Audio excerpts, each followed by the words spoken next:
Meus irmãos, quero convidá-los a abrirem as suas Bíblias, o Evangelho segundo Mateus, capítulo 5, nós vamos ler dos versículos 14 a 16. Mateus, capítulo 5, 14 a 16. Só uma informação, nós temos o multimídia funcionando? Ok. Aqui em Mateus capítulo 5, versículos 14 a 16, nós temos um dos textos mais conhecidos e inspiradores das Escrituras. São palavras de Jesus no Sermão da Montanha, quando ele se dirige assim aos seus discípulos: Vós sois a luz do mundo. Não se pode esconder uma cidade situada sobre um monte. Nem os que acendem uma candeia a colocam debaixo de um cesto, mas no velador, e assim ilumina a todos que estão na casa. Assim resplandeça a vossa luz diante dos homens, para que vejam as vossas boas obras e glorifiquem vosso Pai que está nos céus. Vamos iluminar a cidade. Este é o tema da mensagem desta manhã, este é o tema da campanha que nós estamos começando hoje e que vai acontecer nesse mês de agosto, setembro e outubro. Antes de mais nada, mais uma vez, vamos falar com o nosso Pai Celestial. Querido Pai, muito obrigado por esse momento de culto e pedimos que o Senhor possa me usar agora para transmitir a Tua palavra com precisão e na dependência do Teu Santo Espírito. Nós oramos em nome de Jesus. Amém, Senhor. Existem algumas profissões que vão desaparecendo ao longo dos anos com o desenvolvimento tecnológico. Vou colocar agora uma foto aí, vamos ver se você consegue identificar que profissão é esta. Alguém já falou aqui atrás, né? Vamos colocar um zoom mais perto, alguém já identificou o que é, não é? Olha lá, agora ficou mais fácil ainda, né? Acendedor de lampião. Quem conheceu aqui, de verdade, alguém fazendo esse trabalho? Quem já viu o trabalho de um acendedor de lampião? Levante a mão. Olha, temos alguns. Aqui atrás tem alguém? Você conheceu? Vem cá, Bijanor, rapidinho. Rapidinho, rapaz, vem cá. Porque com ele a gente tem que colocar esse detalhe, né? Ele vai dizer para vocês o que fazia. Ele viu, você viu? Viu. Então, testemunha ocular. O que fazia um acendedor de lampião? Ele saía com a escada dele nas costas, no começo da rua, com uma tocha daquela dali na mão, pequena, e em cada poste que ele chegava, ele colocava a escada, subia, descia, ia para o próximo, até o final da rua. E o detalhe mais importante que eu aprendi é que quando ele saía, que ele desaparecia na escuridão de outras ruas, ficava uma coisa incrível, a luz que ele deixou. E depois, ele tinha um outro serviço. Esse ele fazia de noite. E depois? Depois eu acho que ele guardava a escada. Não, no outro dia ele voltava para apagar o lampião. Ele tinha que apagar no outro dia, porque você estava dormindo nessa hora. Tá certo. De manhã, o acendedor de lampião, que acendia os lampiões no final da tarde, no começo da noite, no outro dia, cedinho, de madrugada, quando o sol estava começando, ele apagava os lampiões. Gente, isso não faz muito tempo, não. Isso faz o quê? Uns 50 anos atrás, né, Bijanor? 100 anos é que tinha o acendedor de lampião em todo o mundo. Mas você sabe que a lâmpada incandescente foi inventada em 1879 por Thomas Edison. Mas até este momento, durante milhares de anos, a luz que temos, a luz que iluminava as cidades, a luz que iluminava as casas, não era essa energia que nós temos aqui. Por isso que nós ainda temos essa figura do acendedor de lampião, porque estava vindo ali, começando a luz chegar nas cidades, e não havia então postes com iluminação elétrica, como nós temos hoje na maioria das cidades do mundo. Então, esta ideia de uma luz que vem do fogo. Essa luz que precisa ser muito bem cuidada, que você não acende com um simples toque, que não é uma pessoa lá numa central longe que aciona um painel e imediatamente as luzes se acendem, ou então um sistema automático de acendimento, dependendo da claridade ao redor. Não era assim que funcionava. E por que eu estou mencionando isso? Porque esta realidade de alguns anos atrás, no Brasil e no mundo, era a realidade nos dias de Jesus.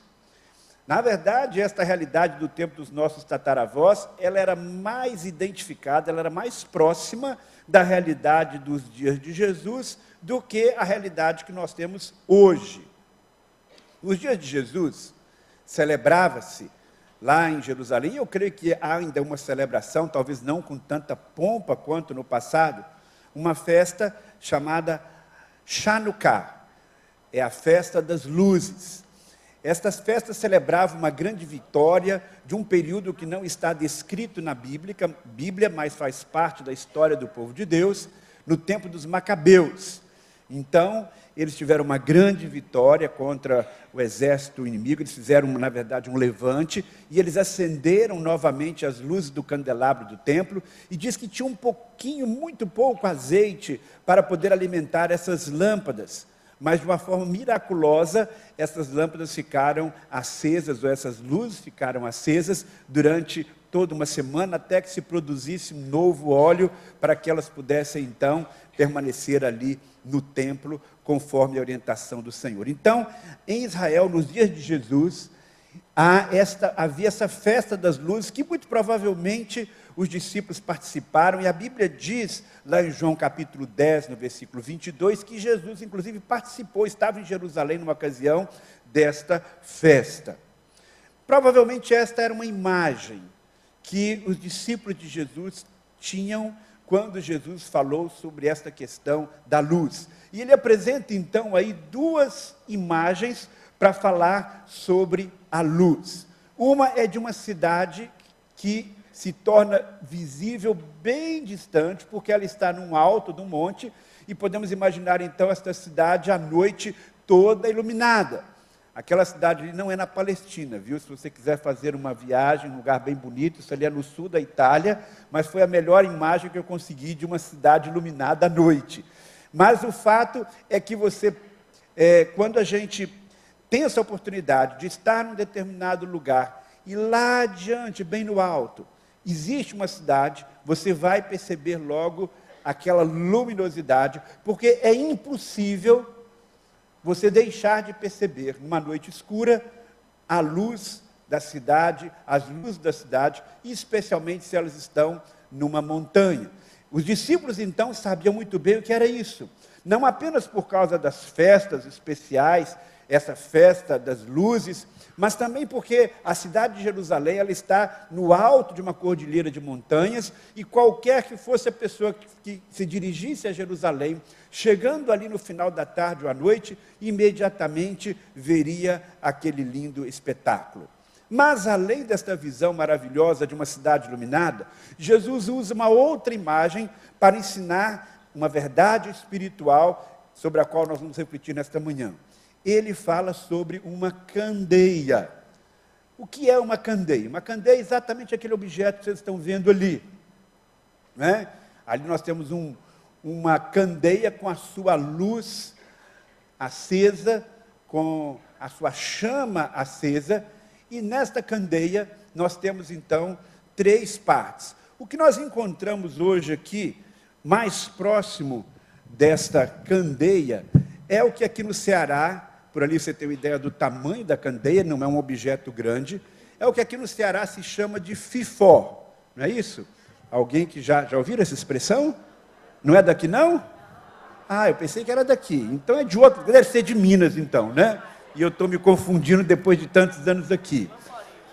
Tem a lamparina também, aquela ali é a lamparina, mas a lamparina é um pouquinho diferente. A lamparina é mais sofisticada. Deixa um pouquinho a foto anterior aí da lamparina. A lamparina tem aquele vidro em volta, não é? Tem, aquele vidrinho ali. Não vamos discutir não. Vem aqui, Lourdes. Eu vou mostrar para vocês aqui como era parecida, vem cá, Lourdinha, como era, aquele ali eu conheci, viu? Aquele ali ainda tem no interior, aquele ali ainda pode ter. Ó, o que tem de mais parecido que aquilo, Lourdinha? O que a gente tem de mais parecido, né? Esse aqui parece com o FIFO, só que o FIFO é triangular. Esse objeto que está aqui na mão da Lourdinha era o que se parecia, mais se assemelha ao candeeiro dos dias de Jesus, a candeia nos dias de Jesus. Tem uma parte aqui que era de alumínio ou de cerâmica, tem uma outra parte que está interna aqui dentro, você tira aqui, abre e coloca aqui dentro, que é onde se coloca o combustível. No caso dos dias de Jesus era o azeite, hoje em dia se usa mais querosene. E tem essa parte aqui, ó, que você pode observar, é um cordão, certo? Que faz contato, então, com o querosene. E aí você, então, vai, espero que não haja nenhum acidente, você vai acender, né? E aí você tem, obrigado, Dinha, a lamparina, né? Ou o fifó, como a gente diz lá em Minas, né? Depois do culto a gente combina sobre isso. O que eu estou querendo mostrar para vocês é que nos dias de Jesus, fica mais um pouquinho, Lourdinha, nos dias de Jesus, a iluminação que tinham nas casas era exatamente assim, né? Bem parecido com isso.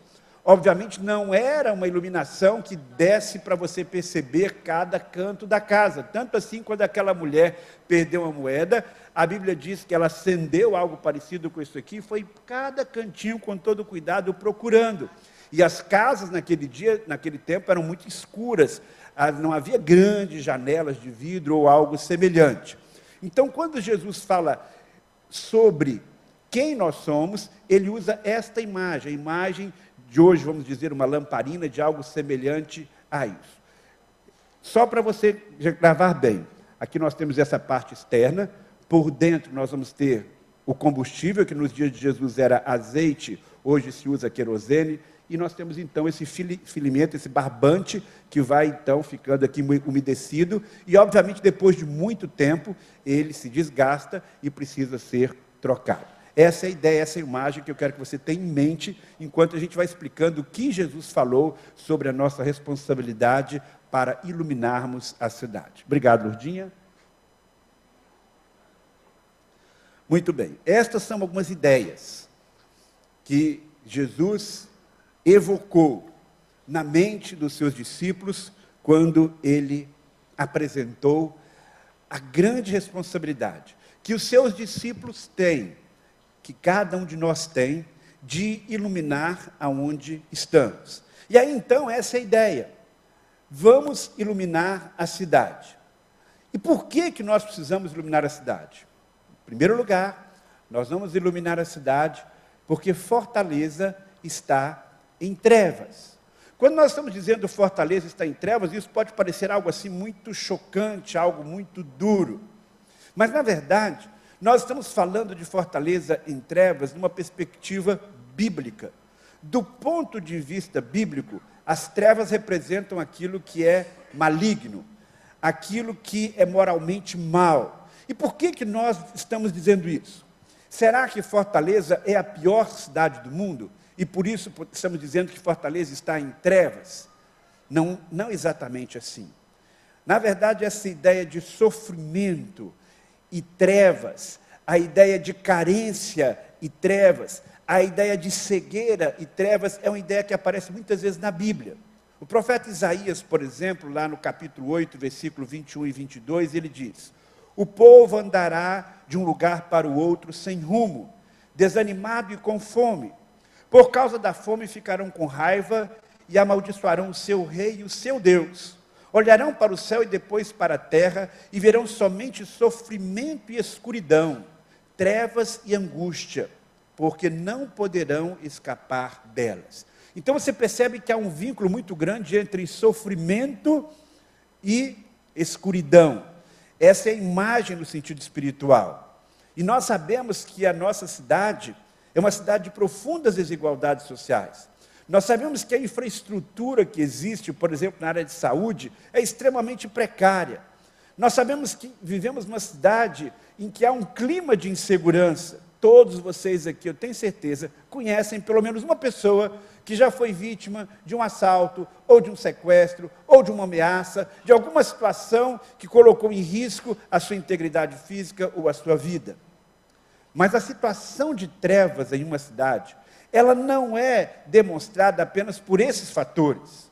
Mesmo numa cidade linda como Paris, ou numa cidade extremamente segura, como muitas cidades da Europa, ainda assim, cada uma dessas cidades, nós podemos dizer que são cidades que estão em trevas. Por quê? Porque não existe nenhuma cidade no planeta Terra que esteja fora desse contexto de uma ação maligna. E a Bíblia diz que o mundo jaz no maligno, e o reino de Satanás, e o reino do maligno é um reino de trevas. Então, o simples fato de nossa cidade estar nesse contexto mundial, como todas as demais cidades do planeta Terra, por esta única razão, mesmo que fosse um lugar socialmente justo, um lugar maravilhoso de se viver, ainda assim, sob o ponto de vista espiritual, estaríamos vivendo em um lugar em trevas, onde pessoas estão cegas no sentido espiritual, onde muitas vezes se prega um evangelho falso, um evangelho que não se focaliza a pessoa de Jesus, mas simplesmente os benefícios materiais que um relacionamento com Deus pode trazer. Por isso, é muito urgente a nossa tarefa, porque num lugar onde há escuridão, a maior necessidade é de luz, porque na escuridão, pouca coisa se pode fazer de produtivo. Na escuridão, você anda desnorteado. Na escuridão você não tem oportunidade de contemplar e de desfrutar todas as belezas que Deus criou. A escuridão traz desorientação, tanto no aspecto físico, quanto falamos de escuridão espiritual. Nesse contexto, Jesus, olhando para os seus discípulos, diz: eu quero que vocês saibam de uma coisa, nesse contexto de escuridão, como é o contexto que nós continuamos vivendo hoje, e o mundo viverá até o retorno do Senhor Jesus, com um contexto de escuridão espiritual, Jesus nos relembra: você é luz. E eu quero que você então grave esta verdade de uma forma muito firme no seu coração. Você é a luz. Jesus não disse, preste bem atenção, Jesus não disse, vocês devem ser luz. Não, Jesus disse, vocês são luz. A grande questão é, que tipo de luz nós estamos sendo? Cada um de nós é como aquela candeia que eu mostrei aqui. Agora, a questão é, a candeia está produzindo fogo, ou a candeia está apagada? Você é uma lâmpada que está iluminando, ou você é uma lâmpada queimada, ou uma lâmpada desconectada da fonte de energia? Você é uma candeia ou uma lâmpada que está cumprindo o propósito de Deus, o propósito para o qual você foi criado? Se eu tenho uma candeia que não ilumina nada, eu quero iluminar, alguma coisa está errada, alguma coisa está faltando. Se eu tenho uma lâmpada que não ilumina, há algum defeito nesta lâmpada, há algum problema. A Bíblia diz claramente que nós somos nova criatura, e nesta condição de nova criatura nós ganhamos uma nova identidade. Por isso o apóstolo Paulo diz lá em Efésios capítulo 5, dos versículos de 8 a 10, outrora vocês eram trevas, mas agora vocês são luz do Senhor. Vivam como filhos da luz, pois o fruto da luz consiste em bondade, justiça e verdade. Aprendam a discernir o que é agradável ao Senhor. Quando Jesus disse, vocês são luzes, Jesus não estava se referindo a gente como a sociedade se refere a algumas pessoas. A sociedade escolhe algumas pessoas que se destacam em alguma área e diz, esses aí são os astros. Esses aí brilham no mundo dos esportes, no mundo das artes, ou qualquer outra área. Não, não é essa perspectiva que Jesus tem acerca dos seus seguidores. Ele diz, você tem um brilho interior, um brilho que o diferencia no meio da multidão. E se você é um cristão, se você é um seguidor de Jesus, e a sua luz não está brilhando, é preciso identificar aonde está o problema. Se você é uma candeia, mas não transmite a sua luz espiritual, há aí algo a ser verificado. Precisamos, então, nos conscientizar. Deus nos transformou em luz. Agora, precisamos entender que esta luz que temos não é uma luz que nós temos que brota em nós mesmos.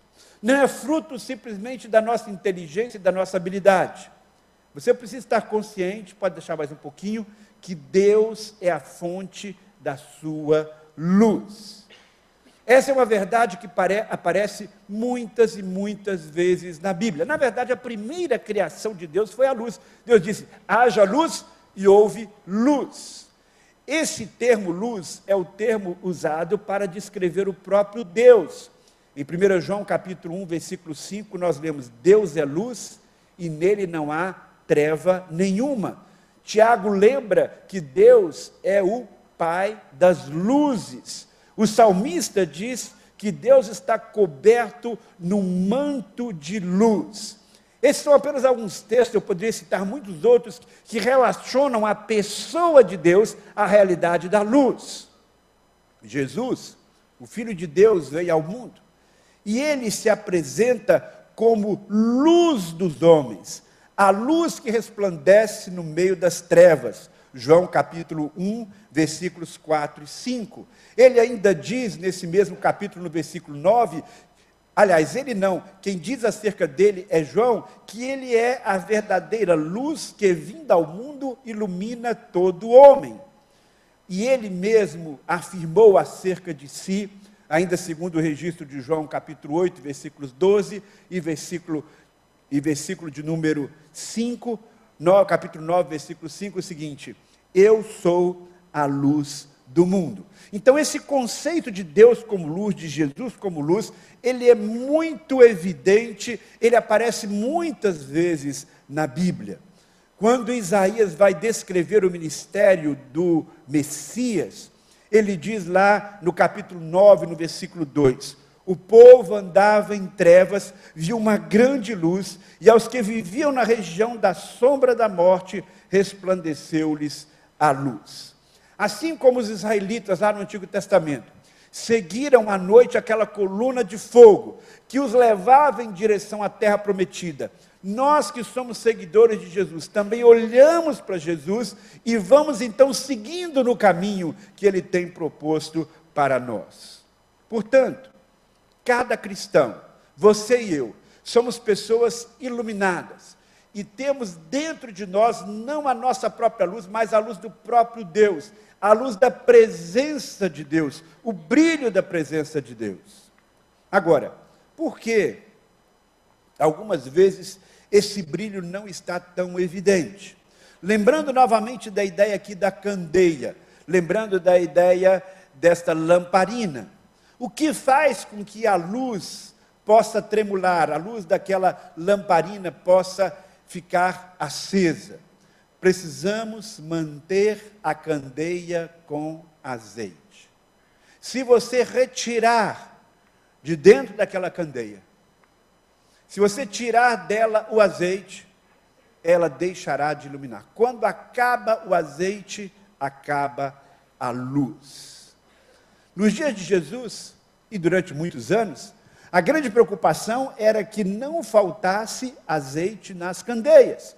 Lembram da história que Jesus contou das mulheres que deveriam estar com seus vasilhames preparados, com as suas candeias preparadas, e se descuidaram e não encheram as suas candeias para que na hora que o noivo pudesse voltar, elas estivessem preparadas para receber?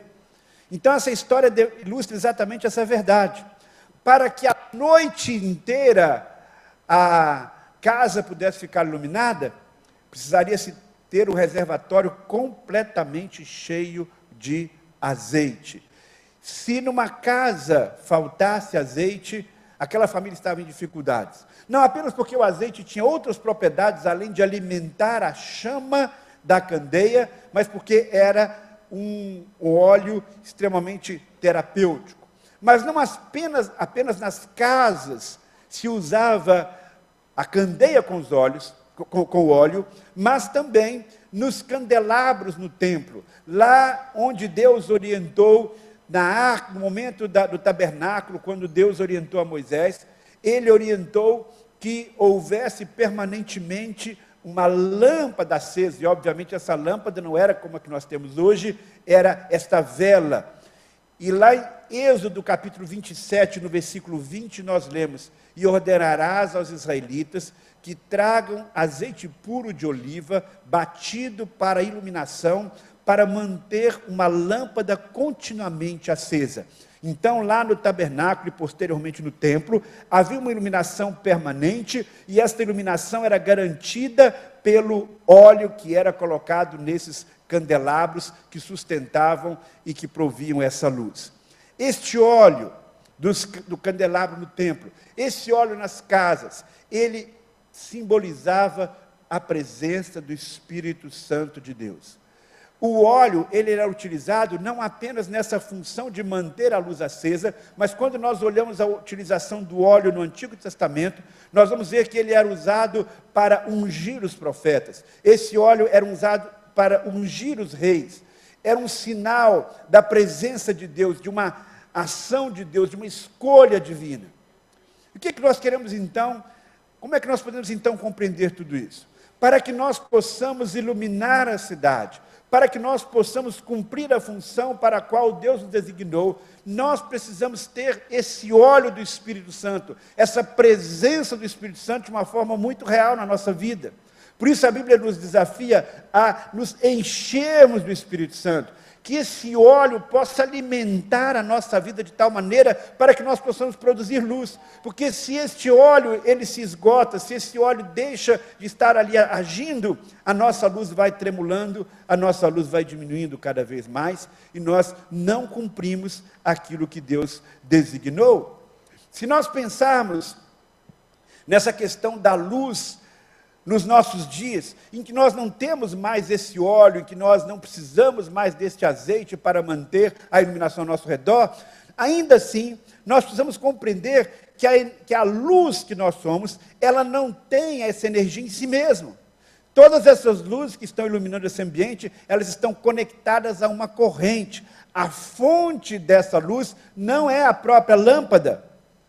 Existe uma corrente, existe uma força de onde vem essa iluminação, e se nós desconectarmos essas lâmpadas do bocal, imediatamente a lâmpada deixa de iluminar. Quando nós nos desconectamos de Deus, quando nós perdemos o contato com a fonte, nós também deixamos de cumprir a nossa missão. Então, nós precisamos avaliar tudo aquilo que possa estar interferindo nesta conexão com a fonte de energia. No passado, a fonte de energia estava vinculada ao óleo, à presença do óleo. Sem o óleo não havia luz. Hoje nós precisamos estar conectados com Deus, para que nós possamos produzir luz. A premissa para que possamos cumprir o nosso papel de iluminar a cidade, tem a ver com o nosso relacionamento com Deus. Se o Espírito Santo de Deus não está dominando a nossa vida, se Deus não está fazendo parte do nosso cotidiano, se nós estamos desconectados de Deus, nós não teremos condição de iluminar a cidade. Primeiro passo é esse. Eu não posso transmitir aquilo que eu não estou recebendo. E como é que nós podemos então? Uma vez conectados com Deus, uma vez em sintonia com Deus, ligados a Ele, como é que nós vamos iluminar a cidade? O último aspecto que eu quero destacar nessa manhã, porque daqui a 15 dias voltaremos a este tema, é o desafio de transmitirmos luz, compartilhando a luz do mundo. Nós só vamos transmitir a luz compartilhando a luz que é Jesus. Jesus diz: eu sou a luz do mundo. O que nós vamos compartilhar não é simplesmente aquilo que nós somos. Repito, nós não temos a luz em nós mesmos, mas na medida que eu estou conectado com a fonte da luz, o que eu tenho a transmitir? Esta luz, que é Jesus. E aí nós estamos falando então de algo muito simples, mas que muitas vezes é colocado num segundo plano na nossa vida, que é compartilhar a presença de Jesus. Existem muitas maneiras que nós podemos compartilhar a nossa fé. Jesus fala aqui de boas obras, para que os homens vejam as vossas boas obras, vejam em nós, através das boas obras, o brilho da presença de Deus.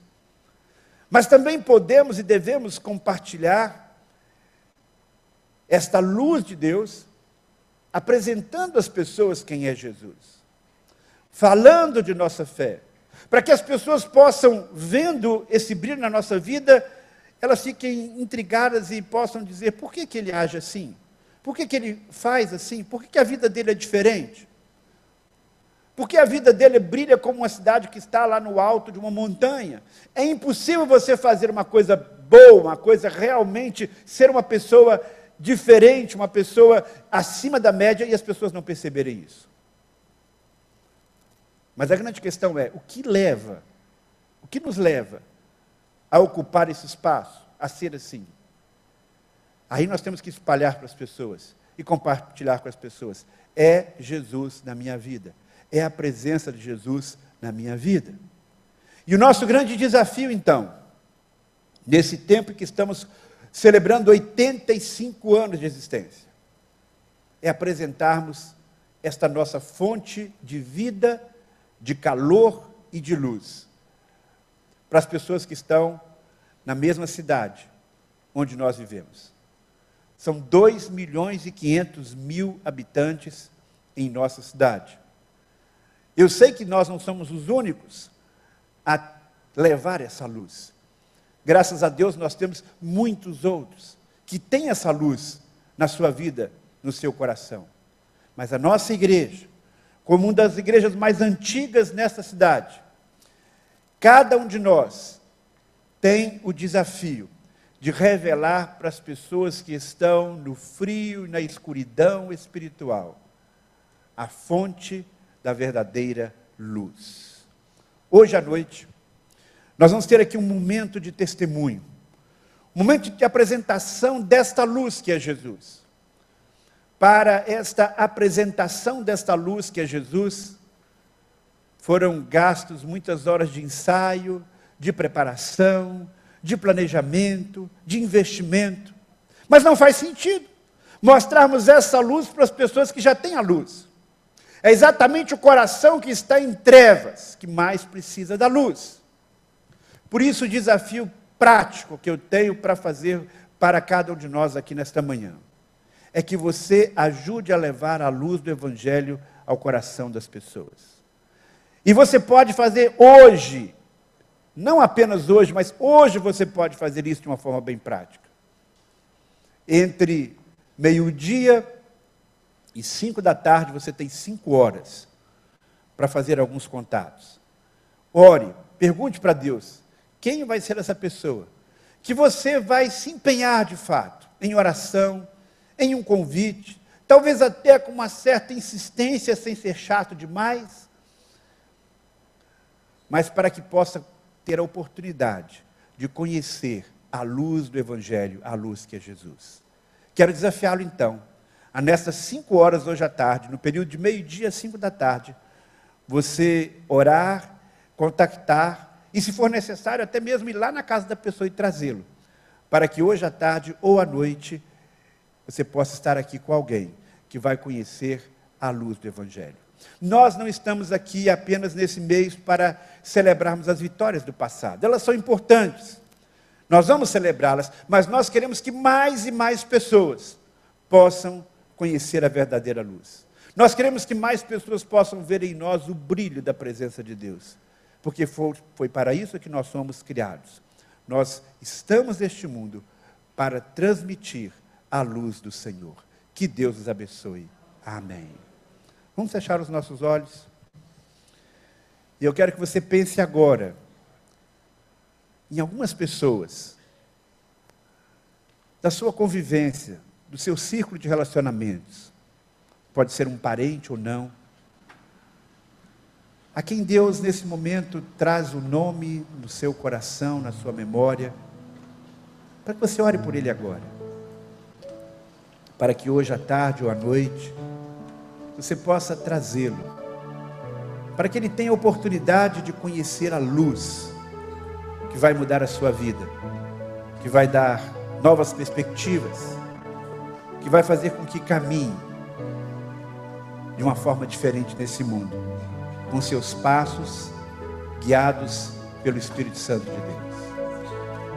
Ore por essa pessoa, para que qualquer empecilho seja eliminado e que você possa também dessa maneira transmitir a luz que há em você para outras pessoas. Querido Pai do céu, traz à nossa mente, ao nosso coração, esses nomes, essas pessoas, e esteja já trabalhando no coração de cada um, para que as dificuldades que muitas vezes surgem sejam superadas, que o poder da luz, o poder do Teu Santo Espírito seja maior na vida e no coração dessas pessoas. Que hoje nós possamos começar as celebrações do aniversário da igreja em oração, em intercessão, para que a Tua luz brilhe na nossa vida e na vida de muitas outras pessoas. Em nome de Jesus. Amém. Vamos ficar de pé, vamos louvar ao Senhor.